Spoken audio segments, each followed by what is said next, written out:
আসসালামু আলাইকুম ওয়া রাহমাতুল্লাহি ওয়া বারাকাতুহু।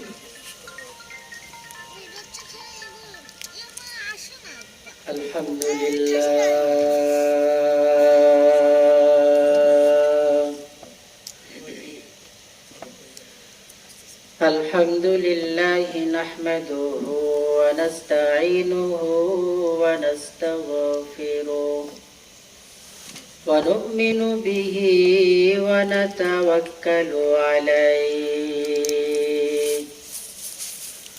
ওয়া নাউযু বিল্লাহি মিন শুরুরি আনফুসিনা ওয়া মিন সাইয়্যাতি আ'মালিনা। من يهد الله فلا مضل له ومن يضلله فلا هادي له وأشهد أن لا إله إلا الله وحده لا شريك له وأشهد أن سيدنا ومولانا محمدا عبده ورسوله المصطفى صلى الله تعالى عليه وعلى آله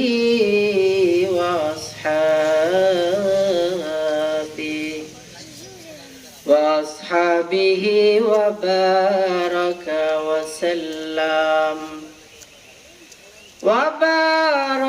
وسلم تسليما كثيرا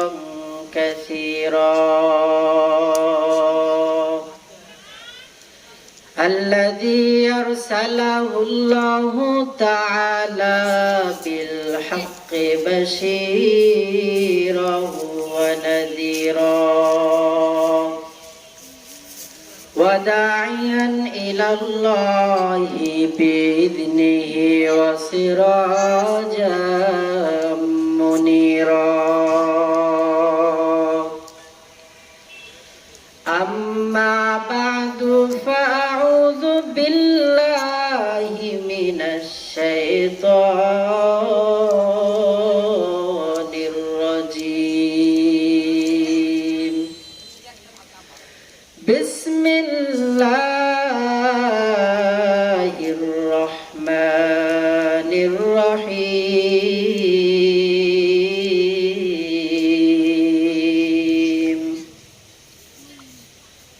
والعصر إن الإنسان لفي خسر إلا الذين آمنوا وعملوا الصالحات وتواصوا بالحق وتواصوا بالصبر. وقال النبي صلى الله عليه وسلم كل أمتي يدخلون الجنة إلا من أبى أو كما قال النبي عليه الصلاة والسلام.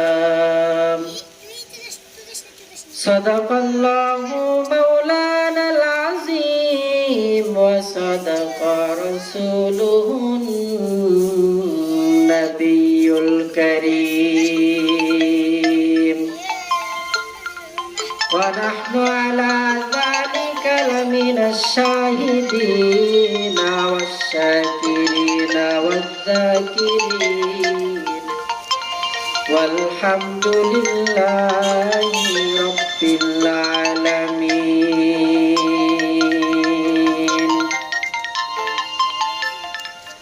ميدوره مجبوره أي سيد عالم ميدوره مجبوره أي سيد عالم ديت दीदार देखा दे नहीं आवाज सुना दो दीदार देखा दे नहीं आवाज सुना दो मैं सूरत यूसुफ को नहीं चाहने वाला मैं सूरत यूसुफ को नहीं चाहने वाला मैं कैसे के मानिंद नहीं आशिक लैला मैं कैसे के मानिंद नहीं आशिक लैला मैं आशिक मौला हूँ मेरा इश्क दवाना मैं आशिक मौला हूँ मेरा इश्क दवाना ये जुमला जहाँ जिसके तजल्ली से उजाला ये जुमला जहाँ जिसके तजल्ली से उजाला الحمد لمن قدر خيرا وقبلا الحمد لمن قدر خيرا وقبلا الشكر لمن صور حسنا وجمالا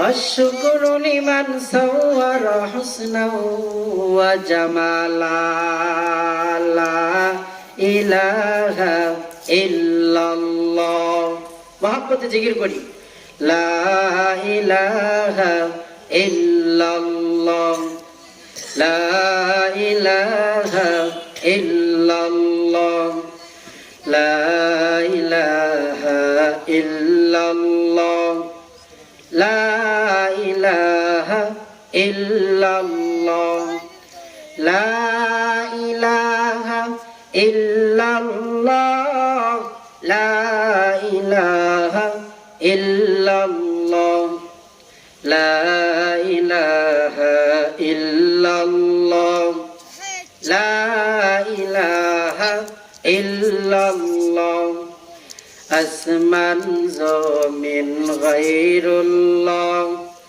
মাজার বাজার গায়রুল্লাহ পাহাড় পর্বত গায়রুল্লাহ লা ইলাহা ইল্লাল্লাহ লা ইলাহা ইল্লাল্লাহ লা ইলাহা ইল্লাল্লাহ সিজদা করব না গায়রুল্লাহ সিজদা করব ইল্লাল্লাহ নবী ওলি গায়রুল্লাহ লা ইলাহা ইল্লাল্লাহ লা ইলাহা ইল্লাল্লাহ লা ইলাহা ইল্লাল্লাহ লা ইলাহা ইল্লাল্লাহ মুহাম্মাদুর রাসূলুল্লাহ দাও খোদা দাও আমায় আবার উমর দারাজ দিল দাও খোদা দাও আমায় আবার উমর দারাজ দিল দাও আলীর মতো বীর সেনানী আলীর মতো বীর সেনানী জাগাতে নিখিল দাও খোদা দাও আমায় আবার উমর দারাজ দিল দাও খোদা দাও আমায় আবার দারাজ দিল। হামজাকে দাও ঘরে ঘরে জীবন দিতে অকাতরে। আবার কাবা ভাঙতে পাঠাওয়া বাবিল। দাও খোদা দাও আমায় আবার ওমর দারাজ দিল। দাও খোদা দাও আমায় আবার ওমর দারাজ দিল। আলহামদুলিল্লাহ, পৃথিবী নামক গ্রহের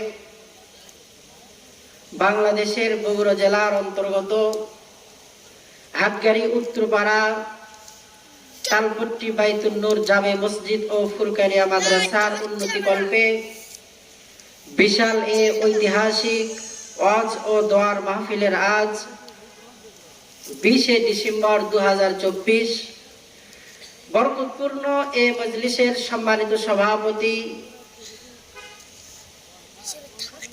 জনাব মোহাম্মদ ওয়াজেদ আলী পরামানিক, অবসরপ্রাপ্ত সিনিয়র ওয়ারেন্ট অফিসার সেনাবাহিনী, আজকের এই বরকতপূর্ণ মজলিসের সম্মানিত প্রধান অতিথি, বিশেষ অতিথিবৃন্দ, মুআজ্জাজ মুকাররম জাতির মাথার মুকুট ওরাসাতুল আম্বিয়া হযরত উলামায়ে কেরাম, দূর দূরান্ত থেকে আগত আল্লাহ পাকের আশিকিন, জাকিরিন, শাকিরিন, মুহিব্বিন, মুরব্বিয়ান এজাম, কলিজার টুকরা যুবক বন্ধুগণ, স্নেহের ছোট ভাই, পর্দার আড়ালে অবস্থানরত শ্রদ্ধেয়া সম্মানিতা মা ও বোনেরা, সকলের প্রতি অন্তরের অন্তঃস্থল থেকে আন্তরিক অভিনন্দন ও মোবারকবাদ।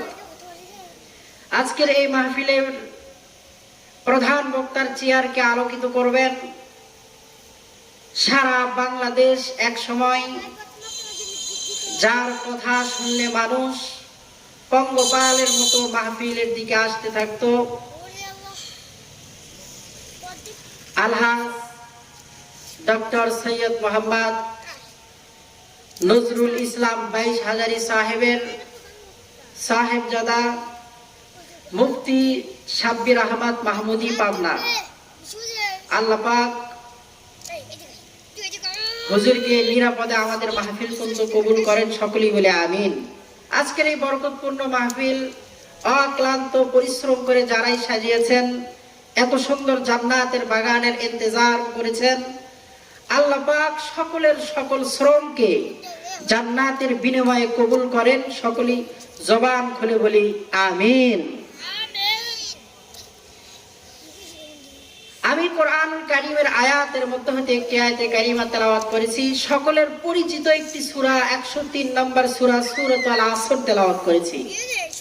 রাসূল আকরাম সাল্লাল্লাহু আলাইহি ওয়াসাল্লামের অসংখ্য অগণিত অবয়বানী হাদিসে মোবারকার মধ্যে হতে একটি হাদিসে শরীফা পাঠ করেছি। তেলাওয়াতকৃত আয়াত ও হাদিসকে সামনে রেখেই সময়ের সংক্ষিপ্ত পরিসরে কিঞ্চিত আলোকপাত করার প্রয়াস চালাবো ইনশাআল্লাহ। আপনারা আমার সঙ্গে থাকবেন তো ইনশাআল্লাহ? আল্লাহ পাক আমাদের সবাইকে কবুল করেন। এবং যারা বাহির দিয়ে ঘোরাফেরা করছি, মাহফিল ইতিমধ্যেই শুরু হয়ে গিয়েছে, আপনারা আর এদিক সেদিক ঘোরাফেরা না করে অতি দ্রুত মাহফিল প্যান্ডেলের দিকে চলে আসেন।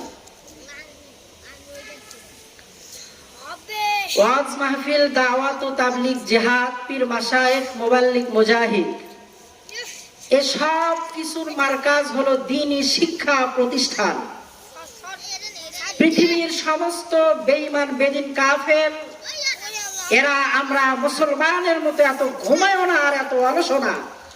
এরা খুঁজে খুঁজে বের করলো যে দ্বীনের এ মশাল, দ্বীনের এ আলো কোথায় থেকে জ্বালা শুরু হলো।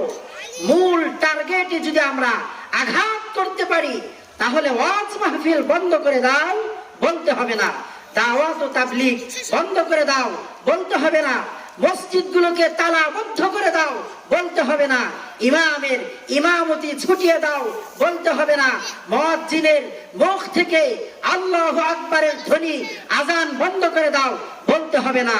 মূল টার্গেট দ্বীনি শিক্ষা প্রতিষ্ঠান ও আলেম ওলামা তোলাবাদেরকে যদি আমরা নিঃশেষ করে দিতে পারি, তাহলে ওয়াজ মাহফিল, দাওয়াত ও তাবলীগ, জিহাদ, পীর মাশায়েখ, মুবাল্লিগ, মুজাহিদ এ সব রাস্তা একেবারেই বন্ধ হয়ে যাবে। এজন্য পৃথিবীর সমস্ত বেঈমান বেদিন কাফের একটা মিশন নিয়ে কাজ করছে, আর এই মিশনটা হলো দ্বীনি শিক্ষা প্রতিষ্ঠান এদেশ থেকে কিভাবে উৎখাত করা যায়, এদেশ থেকে দ্বীনি শিক্ষা প্রতিষ্ঠান কিভাবে তুলে দেওয়া যায়। আমরা মুসলমান, আমাদেরকে সজাগ ও সচেতন থাকতে হবে, না হলে এমন একটা সময় আসবে, আজকে আমরা খুব নিরাপত্তার সহিত এশারের সালাত জামাতের সহিত আদায় করলাম, যদি আমরা মুসলমান এখন থেকেই সজাগ আর সচেতন না হই, এমন একটা সময় এদেশে আসতে পারে যে মসজিদের মুসাল্লায় গিয়ে নামাজে দাঁড়িয়ে গিয়েছি তো জিন্দা সেখান থেকে বের হতে পারবো কিনা এটার কোনো নিশ্চয়তা আর গ্যারান্টি নাই। কথা বলেন ঠিক কিনা? পৃথিবীর সমস্ত বেঈমান বেদিন কাফের মুসলমানদেরকে নিঃশেষ করে দেওয়ার জন্য এক প্ল্যাটফর্মে এসে মুসলমানদের বারবার আঘাত করছে।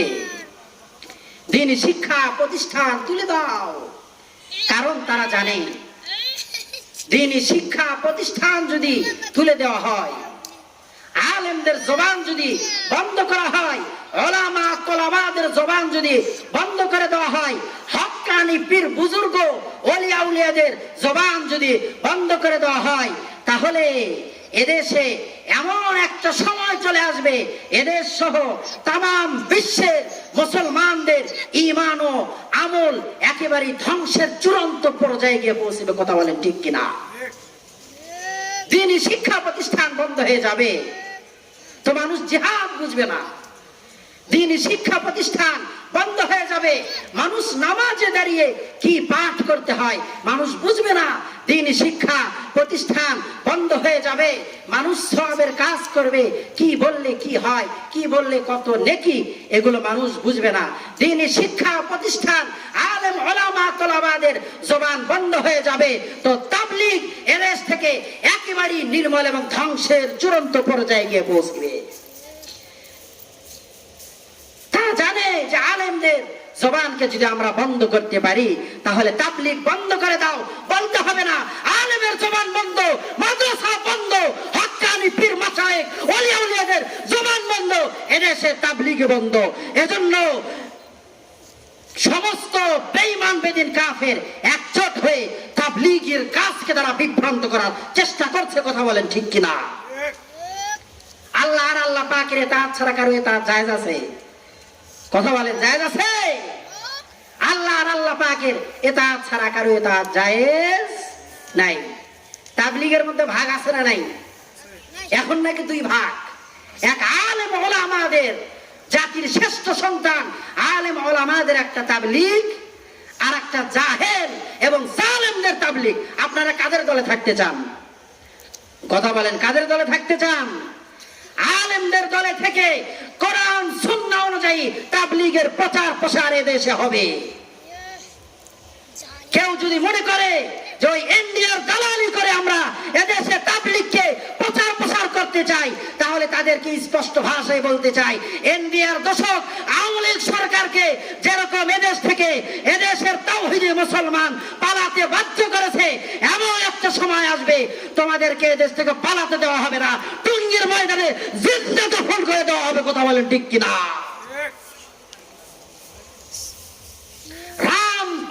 এরকম ইসলামের দুশ্মন, সাদিয়ানীরাও এরকম ইসলামের স্পষ্ট দুশ্মন। এতদিন আলেমদের পিটাইতো ক্ষমতায় বসিয়া, এতদিন আলেমের কমরে রশি বাঁধত ক্ষমতার মসনদে বসিয়ে, এতদিন আলেমের গলায় ফাঁসির রশি লেগে ফাঁসিতে ঝুলাইতো ক্ষমতায় বসিয়ে, আলেমের শরীরের ভেতরে বন্দুক চালাইতো, আলেমের বক্ষের ভেতরে ছুরি চালাইতো। তো এখন দেখি দোসররা ঠিকই পলায়ন করছে, কিন্তু তাদের কিছু চেলা পাওলা এখনো এদেশে আছে না নাই বলেন? আলেমরা এখনো নিরাপদে নাই। আলেমদের বুকে এখনো রক্ত ঝরছে আলেমদের। আমাদের বগুড়ার এক ভাই শহীদ হয়েছে, আল্লাহ পাক তাকে জান্নাতের সুউচ্চ মাকাম দান করেন, সকলেই বলে আমিন। সব পালায়ন করছে, কারো খবর নেই, কিন্তু কিছু দোসররা এখনো আছে। কোথায় যে গেল কাউকে পাওয়া যায় না। পাতি নেতা, ছোট নেতা, খাটো খাটো নেতা, ধলা নেতা, কত নেতা দেখলাম বাবা, এখন আর কারো কোনো খবর নাই। এমপি মন্ত্রীরই খবর নাই, বাকি সেলা পাওয়ালাদের তো খবর আরো নাই। কথা বলেন ঠিক কিনা? হ্যারিকেন লাগিয়ে আর কাউকে খুঁজে পাওয়া যাচ্ছে না। এমপিরা সব কোথায় গেল, কোথায় কাদের কাকা, তাদের ছাড়া দেশটা কেমন লাগে ফাঁকা ফাঁকা। কথা বলেন ঠিক কিনা? এমপিরা সব কোথায় গেল, কোথায় কাদের কাকা, তাদের সারা দেশটা কেমন লাগে ফাঁকা ফাঁকা। আর ডায়লগ শোনা যায় না, পালাবো না পালাবো না পালাবো না, যায় না কভু দেখা, তাদের সারা দেশটা কেমন লাগে ফাঁকা ফাঁকা। কথা বলেন ঠিক কিনা? এদেশে আজান ঠিকই আছে, যারা আজানকে বন্ধ করে দেওয়ার পায়তারা চালিয়েছিল তারা নেই। এদেশে হক্কানি ওলামা পীর মাশায়েখ বুজুর্গ ঠিকই আছে, কিন্তু যারা জালেম জুলুম করেছিল তারা আর এদেশে নেই। কোরআনের আওয়াজ চলবে। কেউ কোরআনের এ বাণীকে বন্ধ করতে পেরেছে? কথা বলেন, কোরআনের বাণীকে বন্ধ করতে পেরেছে? কোরআনের জিম্মা স্বয়ং আল্লাহ পাক নিয়েছে। এ জাহিলুল মুরাক্কাবগুলো এটাও বোঝে না যে কোরআনের জিম্মা আল্লাহ পাক নিয়েছে। কোরআনকে যারা বিদায় করতে চাবে তারা নিজেরাই বিদায় হয়ে যাবে। কোরআন ঠিকই থাকবে, আলেম ঠিকই থাকবে, ওলামা ঠিকই থাকবে, তোলাবা ঠিকই থাকবে, মাদ্রাসা ঠিকই থাকবে, মসজিদ ঠিকই থাকবে, ইমাম মসজিদের মুসাল্লায় ঠিকই থাকবে, আজান মসজিদের মিনার থেকে ঠিকই হবে। ওরা জানে যে দ্বীনি শিক্ষা প্রতিষ্ঠান যদি বন্ধ করে দেওয়া হয় তাহলে মসজিদের মিনার থেকে হক কথা বলা বন্ধ হয়ে যাবে। ওরা জানে দ্বীনি শিক্ষা প্রতিষ্ঠান আলেমকে যদি শেষ করে দেওয়া হয় তাহলে মসজিদের মিনার থেকে সহি আওয়াজে, সহি তেলাওয়াতের, কোরআনের তেলাওয়াতের আওয়াজ এমনিতেই বন্ধ হয়ে যাবে। ওরা জানে যদি মাদ্রাসা বন্ধ করে দেওয়া হয় তাহলে মসজিদের মিনার থেকে আর আজানের আওয়াজ আসবে না। ওরা জানে মাদ্রাসাকে যদি বন্ধ করে দেওয়া হয় তাহলে জিহাদের ময়দানে একজন মুজাহিদ যাবে, ভীতু হয়ে সে পেছনের দিকে চলে আসবে। কিন্তু ওরা জানে না আমরা মুসলমান, আমরা মরতেও জানি, আমরা মারতেও জানি। মুসলমান যেই কদম দ্বীনের পতাকা বন্ধ করার জন্য একবার সামনের দিকে অগ্রসর করে, কোন বেঈমানের ভয়ে, কোন বাতিলের ভয়ে ওই কদম আর মুসলমান পেছনের দিকে হটায় না। কথা বলেন ঠিক কিনা? মুসলমান আমাদেরকে সজাগ থাকতে হবে, সামনের দিকে এগিয়ে যেতে হবে। বুলেট মুসলমানের বুকে লাগে, পিঠে নয়। আর যারা মুনাফিক তাদের বুলেট পিঠে লাগে, বুকে নয়, কারণ তারা জিহাদের ময়দান থেকে পলায়ন করছে। কথা বলেন ঠিক কিনা? একজন মুমিনে কামেল কখনো জিহাদের ময়দান থেকে পলায়ন করতে পারে না। দ্বীন ও ইসলামের মুসলমান নামক মুনাফিকরা দ্বীন ও ইসলামকে যতটুকু ধ্বংসের দ্বার প্রান্তে নিয়ে গিয়েছে, একজন কাফেরের দ্বারাও দ্বীন ও ইসলামে এত ক্ষতি হয় নাই। কথা বলেন ঠিক কিনা? কথা বোঝেন না? মুনাফিক মুসলমানের মধ্য থেকে কিছু মুসলমান আছে মুনাফিকদের যারা দ্বীন ও ইসলামের যত ক্ষতি হয়েছে, কোন কাফেরদের দ্বারা দ্বীন ও ইসলামের এত ক্ষতি হয় নাই। আমার ভাইরা, এজন্য আল্লাহ রাব্বুল আলামিন বলছেন ইন্নাল মুনাফিকিনা ফিদ দারকিল আসফালি মিনান নার।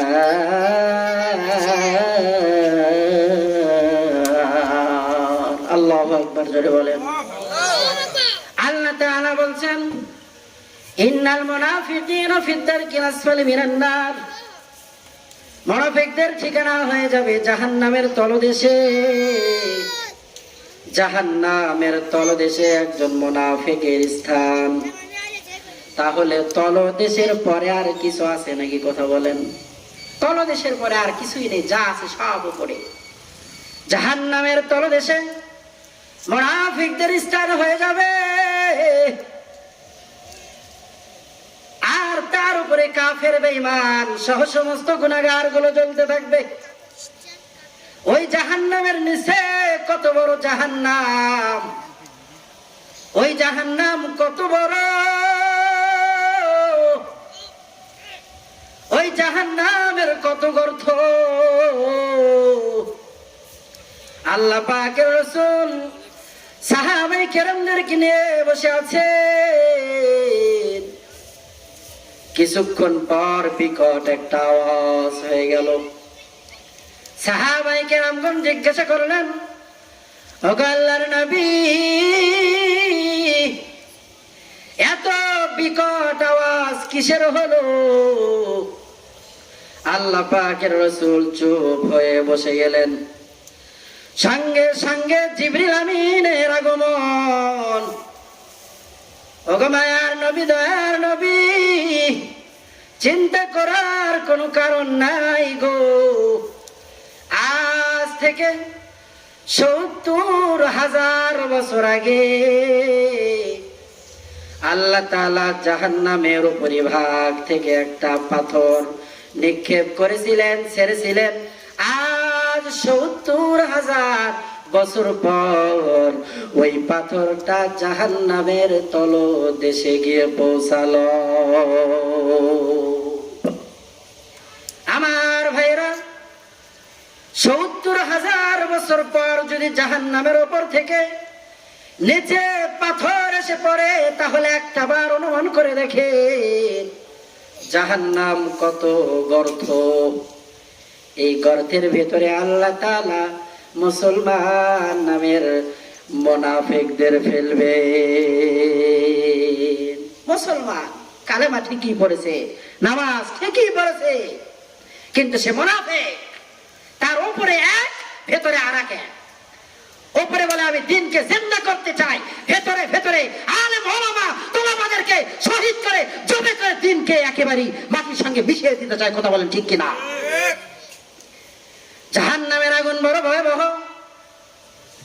ওই জাহান্নামের আগুনকে আল্লাহ তাআলা ৩০০০ বছর জ্বালালেন। ৩০০০ বছর জ্বালানোর পরে জাহান্নামের আগুনের রং কালো। প্রথম ১০০০ বছর জ্বালালেন। ফেরেশতারা বললেন, আল্লাহ, জাহান্নামের আগুন ১০০০ বছর জ্বালিয়েছি।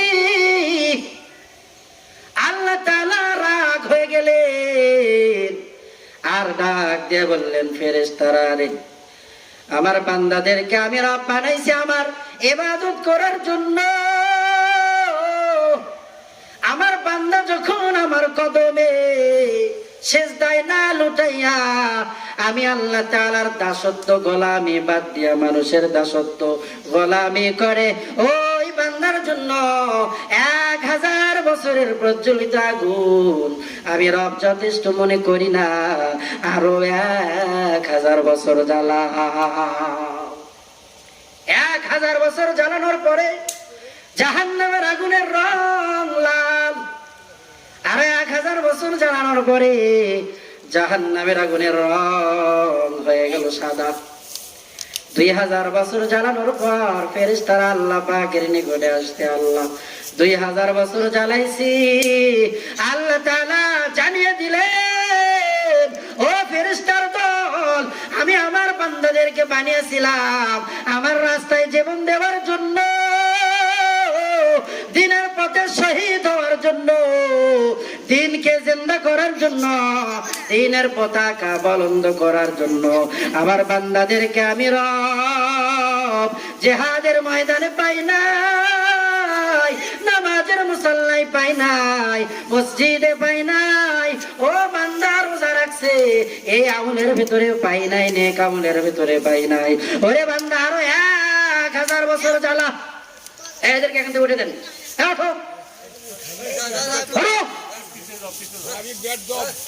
আল্লাহ তাআলা জানিয়ে দিলেন ফেরেশতার দল আরো 1000 বছর জ্বালাও।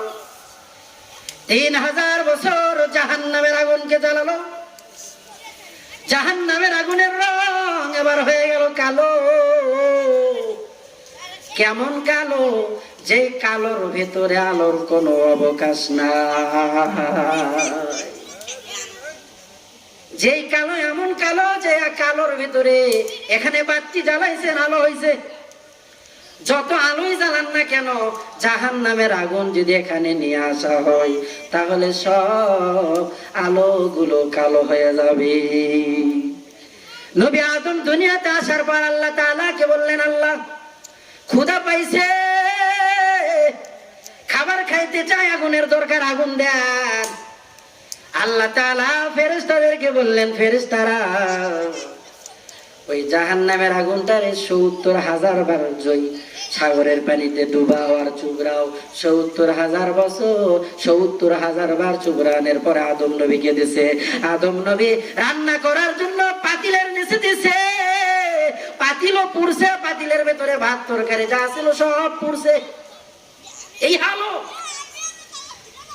নবী আদম বললেন, আল্লাহ কি দিলেন, কেমনে রান্না করে খাবো? পাতিলও পুড়ে শেষ, পাতিলের ভেতরে যা ছিল তাও পুড়ে শেষ। জাহান্নামের আগুন যদি কারো কলিজায় লেগে দেওয়া হয়, এখানে যদি লেগে দেওয়া হয় কনিষ্ঠ আঙ্গুলিতে, দুনিয়ার আগুন হাতে লাগলে হাত জ্বলে, সমস্ত শরীরগুলো ঠিক থাকে। জাহান্নামের আগুন যদি শরীরের কোনো একটা জায়গায় স্পর্শ করে পুরা শরীরটা সঙ্গে সঙ্গে ভুনা হইয়া যাবে। আল্লাহ পাকের রাসূল যেদিন মেরাজে গেলেন, প্রথম আসমানে নবী আদমের সঙ্গে আমার পয়গম্বরের দেখা।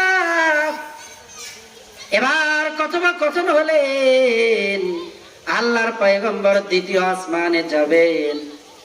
ফিরিয়ে আবার নবী আদমের দিকে তাকালেন।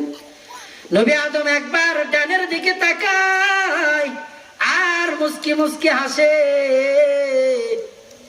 আবার বামের দিকে তাকায় কান্না করে, কান্না করে, এক সময় বিকট আওয়াজে কান্না করে। আমার আপনার নবী জনাবে মুহাম্মদ মুস্তাফা ডাক দিয়ে বললেন, ও বাবা আদম, আপনি কান্না করে, আবার কান্না করার মাঝে বিকট আওয়াজে কান্না করেন। ডান দিকে তাকিয়ে হাসেন, বাম দিকে তাকিয়ে কান্না করেন। নবী আদম ডাক দিয়ে বলে, ও নবী, আমার সুসন্তান, শ্রেষ্ঠ সন্তান আমার, তাহলে আবার শোনেন, শোনেন, আমার যে সমস্ত সন্তানগুলো নেকের আমল করে কবরের বাড়িতে ঢুকছে, আল্লাহ তাআলা তাদেরকে জান্নাতের নাজ নিয়ামত দান করছে। আমার সন্তানগুলো জান্নাতের নাজ নিয়ামতে আত্মহারা হয়ে লাফাইতেছে আর গান গাইতেছে আর আনন্দ করতেছে। সন্তানের আনন্দ দেখলে বাবার কলিজা কি ভরে যায় কি যায় না? মার কলিজা ভরে যায়, বাবার কলিজা ভরে যায়। বাবা আদমের কলিজা ভরে গেছে, এই জন্য মুস্কি মুস্কি আসে।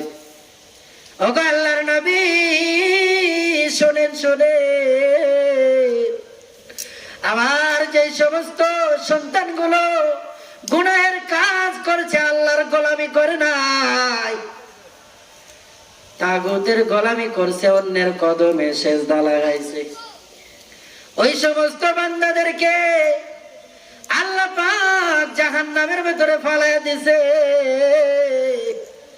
আমি বাবা আদম দেখিয়া, সন্তানের কষ্ট দেখিয়া সহ্য করতে পারি না, এজন্য আমি বাবা আদম বারবার কান্না করি। গো নবী, ও নবী, আপনি কেন একাবার বিকট আওয়াজে কান্না করলে? নবী আদম ডাক দিয়ে বলে, রে পয়গম্বর মুহাম্মদ, আমার যে সমস্ত সন্তানগুলো জাহান্নামের আগুনের ভেতরে গেছে, ওই জাহান্নামের আগুনের সঙ্গে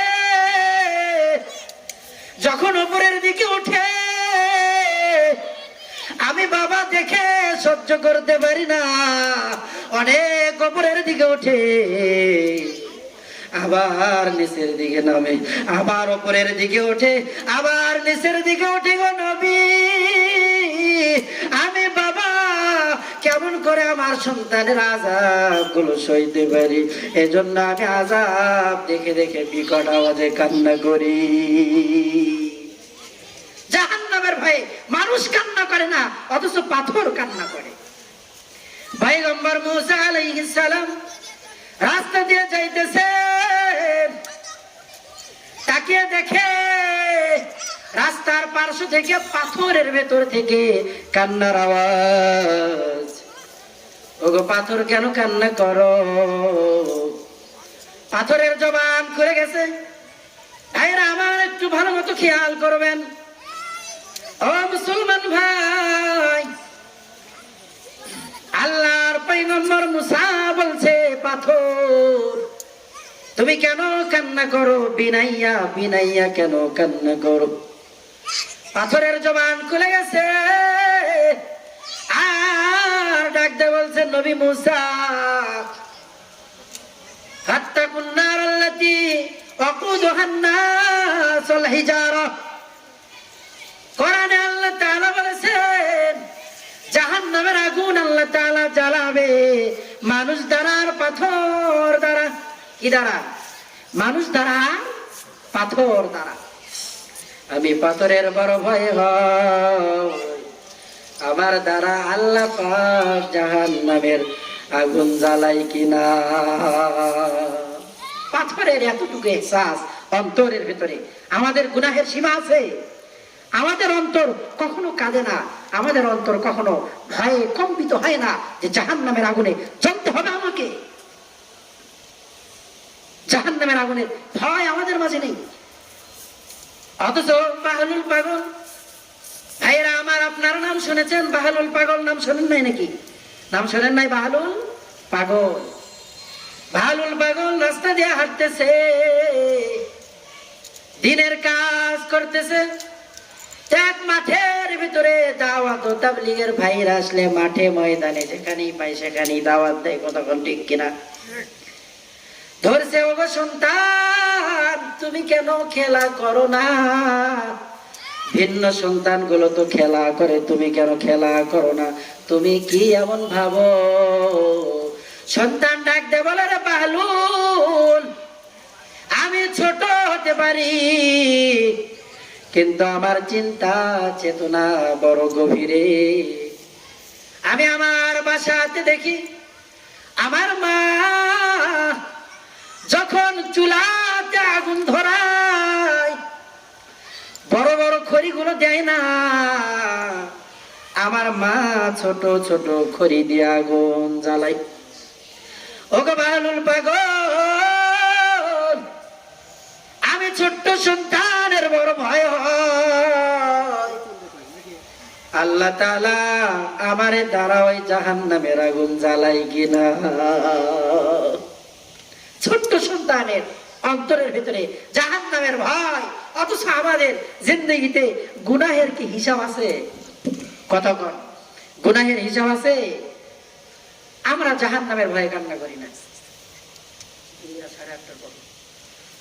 আমরা জাহান্নামের ভয়ে কান্না করি না। জাহান্নামের ভয়ে কান্না করতে হবে আমাদের, কারণ জাহান্নাম বানিয়েছে আল্লাহ তাআলা, জান্নাত বানিয়েছে আল্লাহ তাআলা। নেক আমল হবে তো আল্লাহ পাক জান্নাতে দাখিল করায় দেবে, আর নেক আমল হবে না তো আল্লাহ তাআলা জাহান্নামের আগুনের ভিতরে আমাকে আপনাকে জ্বালাবে। আসুন, জাহান্নামের আগুন থেকে বাঁচার জন্য আমরা মাহফিল প্যান্ডেলে আসি। শাহ আশরাফ আলী থানভী ফারুকী বলেন, যারা কোরআন সুন্নাহর মাজলিসে আসে তাদেরকে আল্লাহ তাআলা প্রথমত দুইটি পুরস্কারে পুরস্কৃত করেন। এক, অন্তরের ভেতরে দ্বীনি ইলম ঢেলে দেন, এই দ্বীনি ইলম অনুযায়ী আমল করতে পারলেই সে জান্নাতি। দ্বিতীয় নাম্বার, ঈমান আর আমলের ব্যাটারি চার্জ হয়। মানুষ মাঝে মাঝে মসজিদে যায় আর মাঝে মাঝে খবর নেই। কারণ কি? মাঝে মাঝে ব্যাটারিতে চার্জ হয় তো মসজিদে যায়, চার্জ নেই মসজিদে নেই। আল্লাহ পাকের রাসূলের ইত্তেবা অনুসরণ করে করে আমাদেরকে কবরে যাইতে হবে।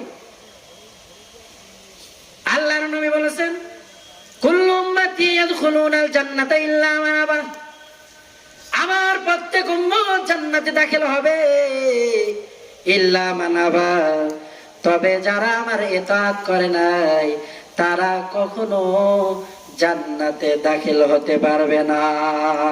আমি রাসূলের ভালোবাসা যাদের অন্তরে নাই তারা কখনো জান্নাতে দাখিল হতে পারবে না। আমি রাসূলের ভালোবাসা যাদের অন্তরে নাই তাদের তো ঈমানই নাই। রাসূলের ভালোবাসা নাই, তাদের ঈমান আছে? আল্লাহর নবী বলেছেন, লা ইউমিনু আহাদুকুম হাত্তা আকুনা আহাব্বা ইলাইহি মিন ওয়ালিদিহি ওয়া ওয়ালাদিহি ওয়ান নাসি আজমাইন। আমি রাসূলকে যে দুনিয়ার সব কিছুর চাইতে ভালোবাসতে না পারবে তার সে পরিপূর্ণ ঈমানদার নয়, আর যেই ব্যক্তি পরিপূর্ণ ঈমানদার নয় তার জন্য জান্নাত নয়। নবীদের ভালোবাসা ছিল বেলালের ভিতরে। আল্লাহর পয়গম্বর দুনিয়ার থেকে বিদায় নিছে, বেলাল রাদিয়াল্লাহু তাআলা আনহু কয়েকদিন পর গাট্টি গুট্টি বেঁধে মদিনা থেকে বিদায় নিয়ে চলে যায়। মদিনার মানুষগুলো ধরছে, বেলাল তুমি কোথায় যাও? নবীর মসজিদ, তুমি কোথায় যাও বলো না। মসজিদ ইমাম সাহেবের প্রতি এলাকাবাসীর ভালোবাসা কম না বেশি? এক এলাকা থেকে চলে আসলাম আমি বগুড়া থেকে, খোদার কসম করে বলছি রে ভাই, যেদিন আমি গাড়িতে উঠে চলে আসি এলাকার বৃদ্ধ যুবক মহিলা সহ সবাই বিনাইয়া বিনাইয়া কান্না করে আর বলে, মোস্তফা হুজুর আপনি যায়েন না।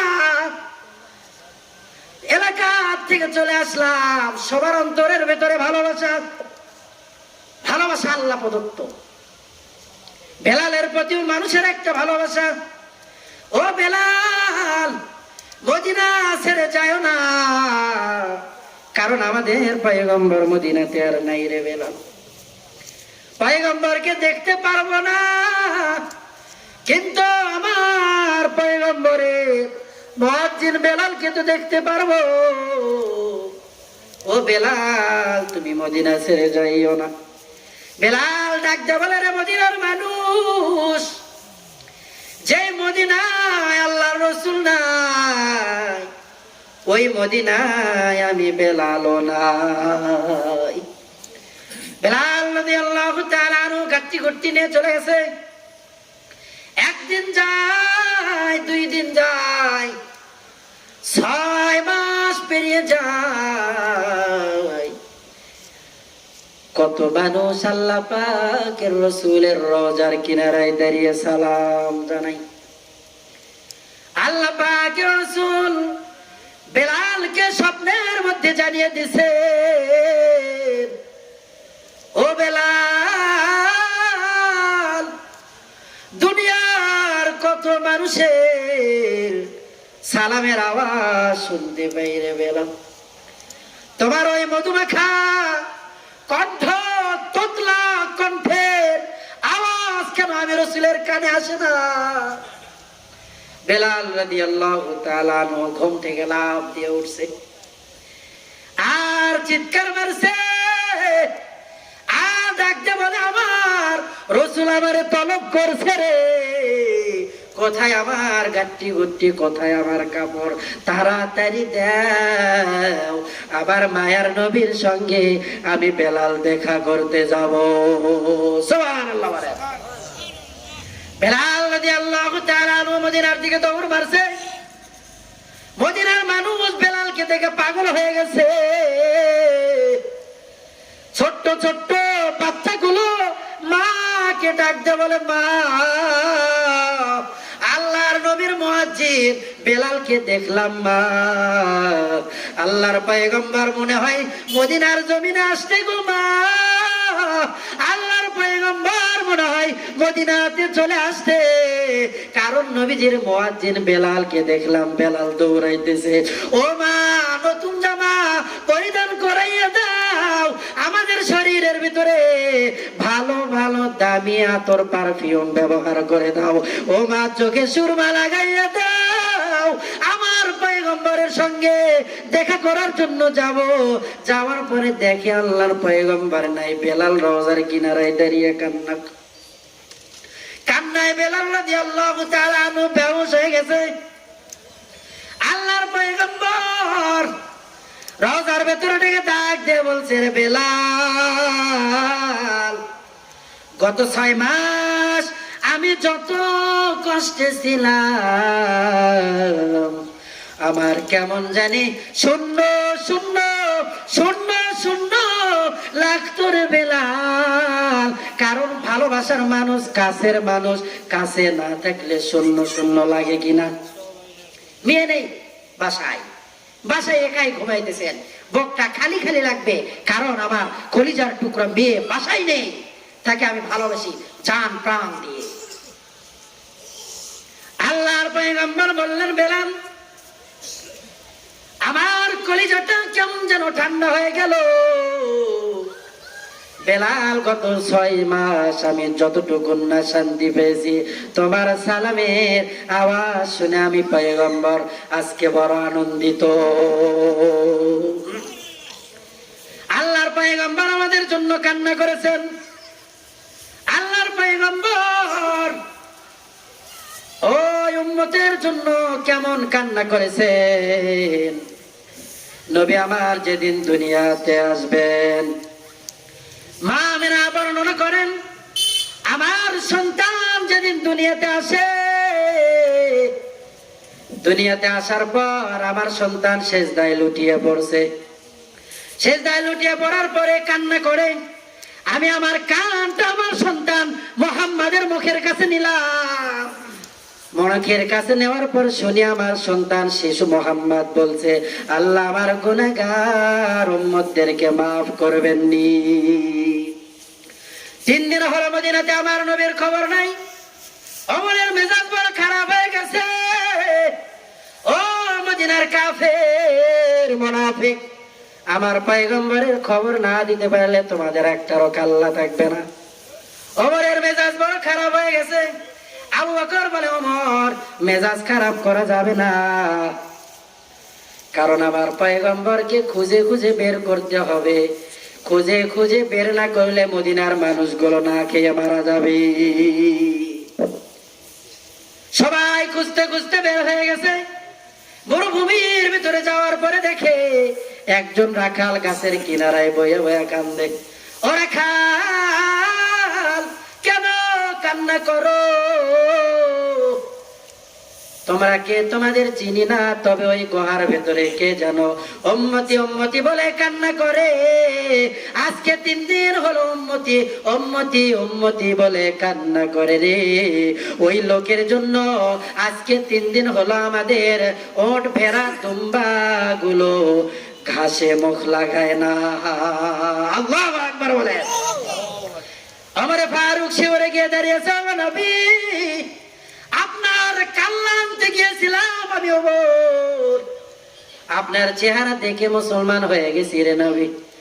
মাথা উঠান, মাথা উঠান। আল্লাহর পয়গম্বরের কান্না আরো বেড়ে গেছে। আল্লাহর পয়গম্বরের কান্না বেড়ে গেছে। ডাক দিয়ে বলে, ওগো আল্লাহর নবী, আমি ওমরের জিন্দেগীর সমস্ত নেক আমল আমার গুনাহ আপনার গুনাহগার উম্মতের জন্য দান করে দিলাম। আবু বকর ডাক দিয়ে বলে, ওগো নবী, আপনার কাছের মানুষ আমি আবু বকর, আমার চাইতে বড় কাছের মানুষ এই মদিনার মধ্যে মক্কার মধ্যে আর কেউ নেই। আমার জিন্দেগীর সমস্ত আমল আপনার গুনাহগার উম্মতকে দান করে দিলাম। এরপরও মাথা উঠান। আল্লাহর পয়গম্বর মাথা উঠায় না। নবীজির কলিজার টুকরা ফাতেমাকে নিয়ে আসা হলো, বাবা মাথা উঠান, আমার জিন্দেগীর সমস্ত আমল আপনার উম্মতের নাজাতের জন্য দান করে দিলাম।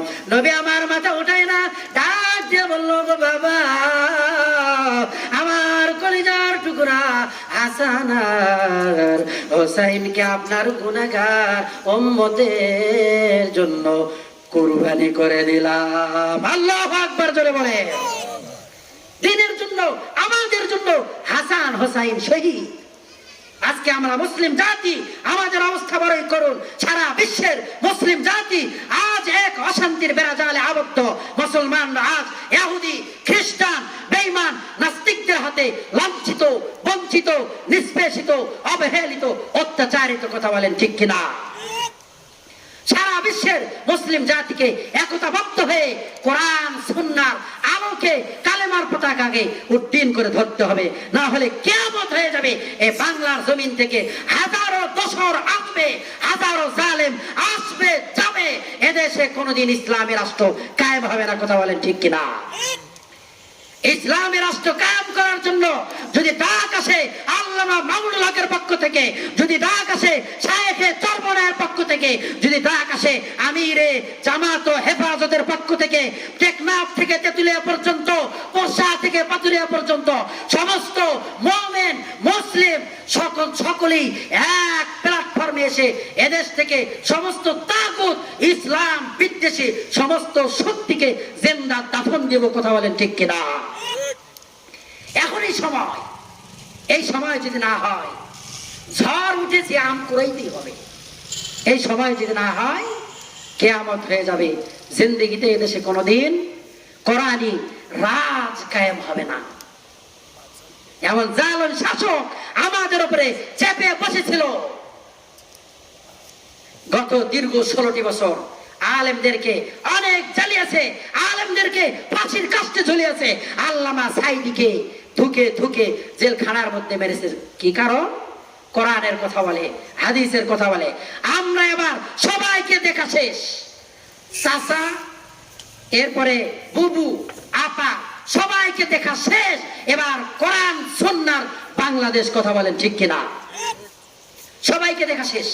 সবাইকে আমরা দেখেছি যখন নির্বাচন চলে আসে, মাথায় পট্টি বাঁধে, মাথায় টুপি পরে, এদেশের সহজ সরল মানুষের সঙ্গে ধোঁকাবাজি করে, সহজ সরল মানুষের সঙ্গে দাগাবাজি করে ভোটটা নিয়ে ইসলামের বিদ্বেষী জালেম ফেরাউনের রূপ ধারণ করে, নমরুদের রূপ ধারণ করে। কথা বলেন ঠিক কিনা?